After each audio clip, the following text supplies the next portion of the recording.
Hello everyone, मैं हूं मोहित और स्वागत करता हूं आप सभी का आप ही के यूट्यूब चैनल पर। और आज की वीडियो बेहद खास रहने वाली है क्योंकि आज की वीडियो में हम डिस्कस करने वाले हैं लागत लेखांकन एक आधारभूत पहलुओं की विवेचना के बारे में।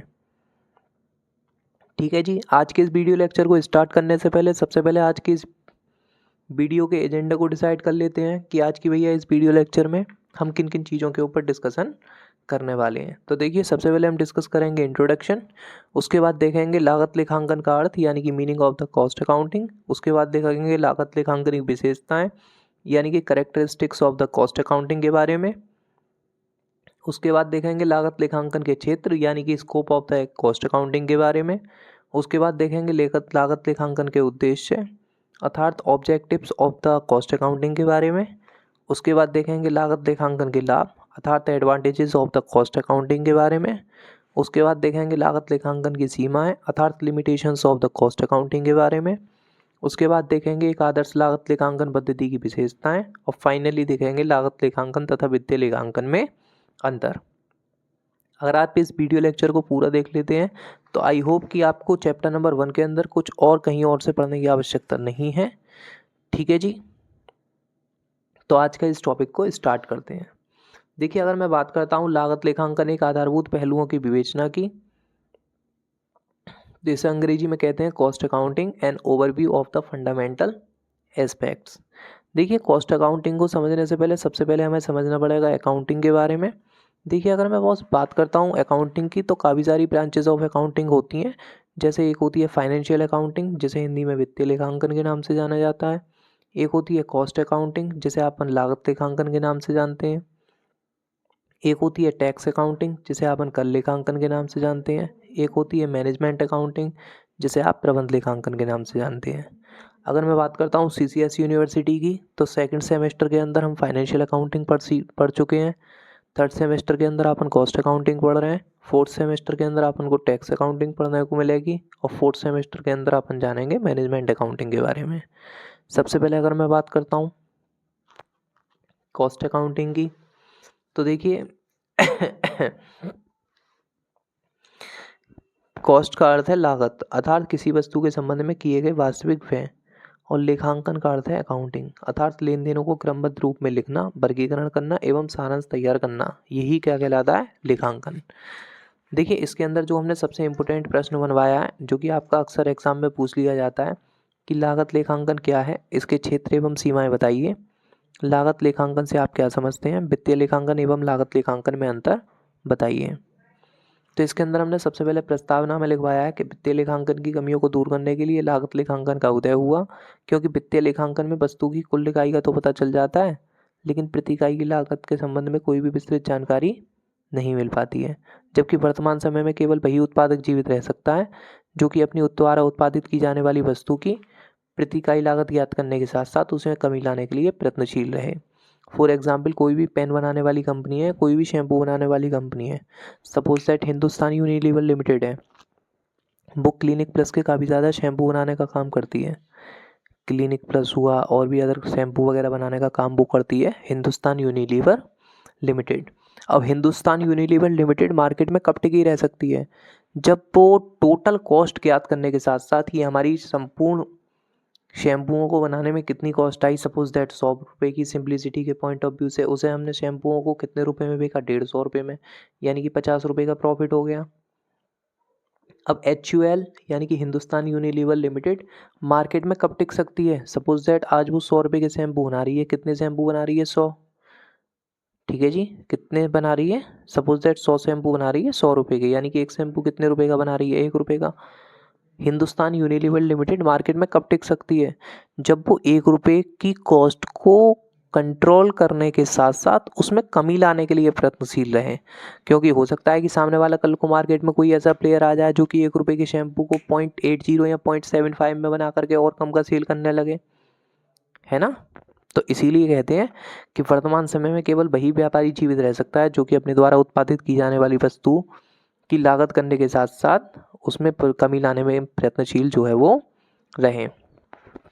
अगर हम बात करते हैं लागत लेखांकन के अर्थ की, तो लागत लेखांकन लेखांकन की एक ऐसी शाखा है जिसके अंतर्गत वस्तु से संबंधित विभिन्न व्ययों का लेखा इस प्रकार से किया जाता है कि उत्पादित की जाने वाली वस्तु की प्रति इकाई लागत ज्ञात करने के साथ साथ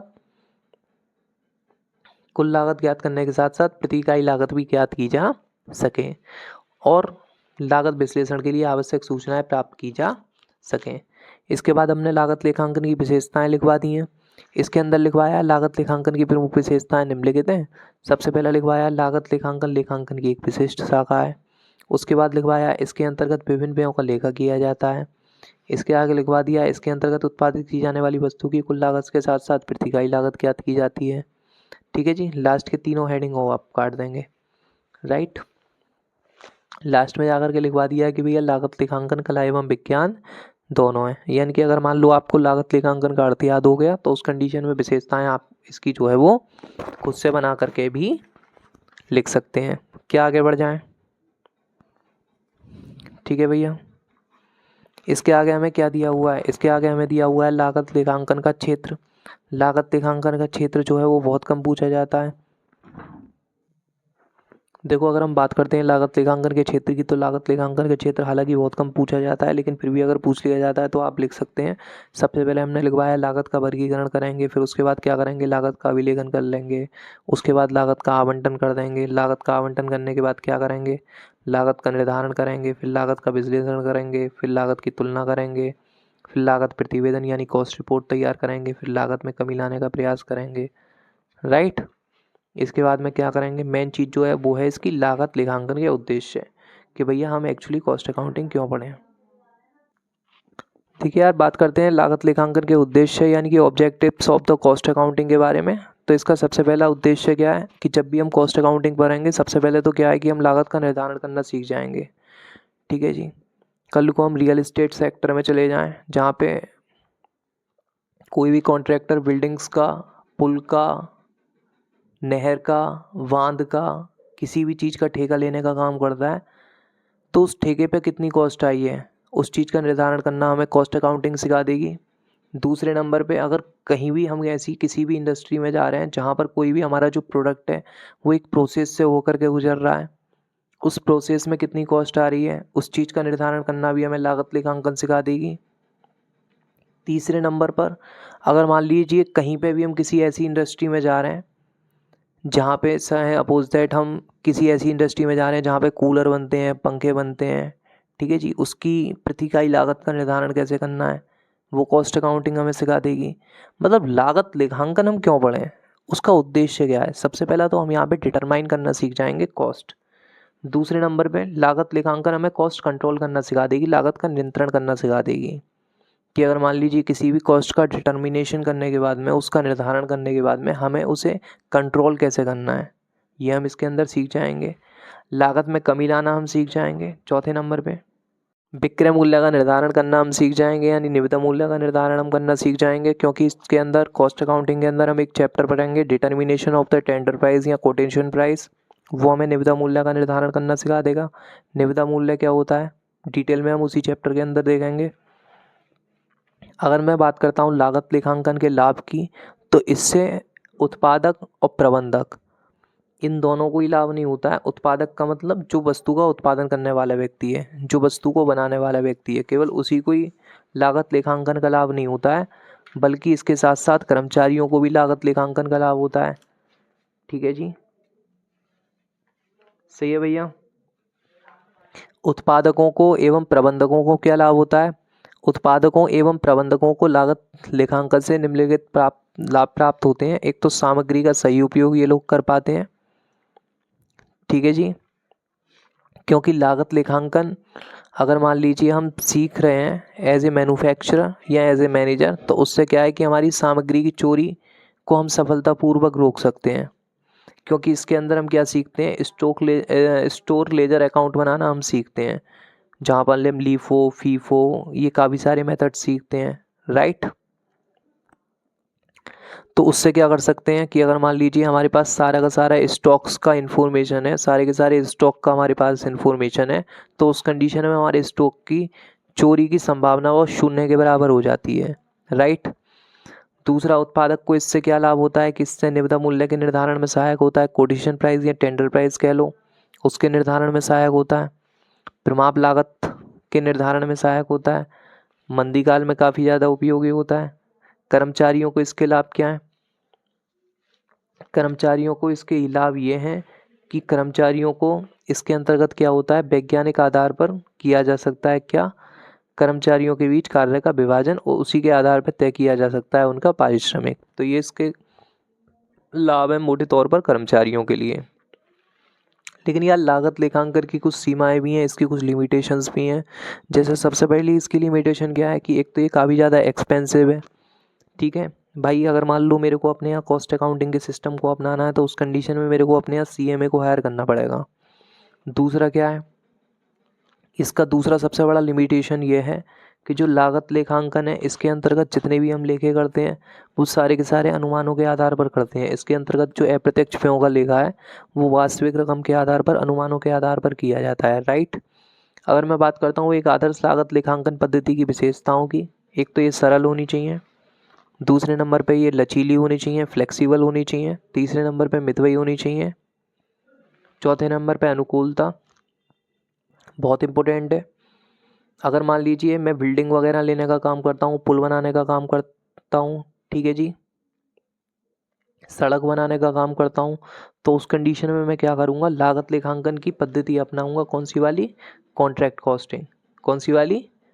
कॉन्ट्रैक्ट कॉस्टिंग। अगर मान लीजिए मैं किसी भी ऐसी इंडस्ट्री में एंगेज्ड हूँ जहाँ पर मेरा जो वस्तु है वो एक प्रक्रिया से होकर के गुजर रहा है, एक प्रोसेस से होकर के गुजर रहा है, तो उस कंडीशन में मैं क्या करूँगा, लागत लेखांकन की कौन सी पद्धति अपनाऊँगा? Process costing. कौन सी पद्धति अपनाऊँगा भैया? Process costing. तो अनुकूलता का भी हमें विशेष रूप से ध्यान में रखना चाहिए, शुद्धता का हमें ध्यान में रखना चाहिए, ठीक है जी, ताकि हमें शुद्ध परिणाम प्राप्त हो। तुलनात्मकता, एक आदर्श लागत लेखांकन पद्धति में तुलनात्मकता का गुण होना अत्यंत आवश्यक है, जो कि पारस्परिक तुलना को संभव बना सके, ठीक है जी। फिर लास्ट में जाकर के हमने लागत लेखांकन और वित्तीय लेखांकन में अंतर बता दिया है कि what is the key difference between the cost accounting and the financial accounting के बारे में। तो यार लागत लेखांकन का पहला तथा सबसे प्रमुख उद्देश्य क्या होता है? वस्तु की लागत ज्ञात करना होता है। और वित्तीय लेखांकन का जो प्रमुख उद्देश्य होता है व्यापार की आर्थिक स्थिति एवं लाभानी का ज्ञान प्राप्त करना होता है। लागत लेखांकन के अंतर्गत केवल उन्हीं व्ययों का लेखा करा जाता है जो कि उत्पादन से संबंधित होते हैं, जबकि वित्तीय लेखांकन के अंतर्गत सभी आर्थिक व्यवहारों का लेखा किया जाता है। लागत लेखे केवल उन्हीं संस्थाओं में अपनाए जाते हैं जो कि उत्पादन का कार्य करते हैं, चाहे वो वस्तु का उत्पादन हो चाहे वो सेवा का उत्पादन हो, राइट। जबकि वित्तीय लेखे सभी व्यवसायों में रखे जाते हैं। लागत लेखे की अगर मैं बात करता हूँ तो लागत लेखे जो है वो किसी भी अवधि के लिए तैयार किए जा सकते हैं। जैसे अगर मैं बात करता हूँ कॉस्ट शीट की, तो भाई कॉस्ट शीट आप डेली भी बना सकते हैं, मंथली बेसिस पे भी बना सकते हैं, क्वार्टरली बेसिस पे भी बना सकते हैं, हाफ ईयरली बेसिस पे भी बना सकते हैं, एनुअली बेसिस पे भी बना सकते हैं।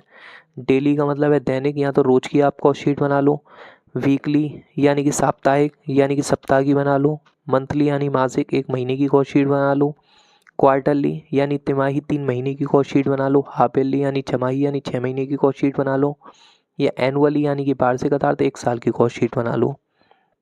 लेकिन वित्तीय लेखे क्या है, ये हमेशा एक अवधि के लिए रखे जाते हैं, ठीक है जी, 1 वर्ष की अवधि के लिए रखे जाते हैं। अगर मैं बात करता हूँ लागत लेखे की, तो लागत लेखे वित्तीय लेखों के सहायक लेखे होते हैं, जबकि वित्तीय लेखे क्या होते हैं? व्यवसाय के प्रमुख लेखे होते हैं। मतलब किसी भी बिजनेस में चले जाओ, किसी भी धंधे में चले जाओ, आपको वहाँ पे क्या है कि भैया फाइनेंशियल अकाउंट जो है वो मिलने वाले हैं, ठीक है, बस।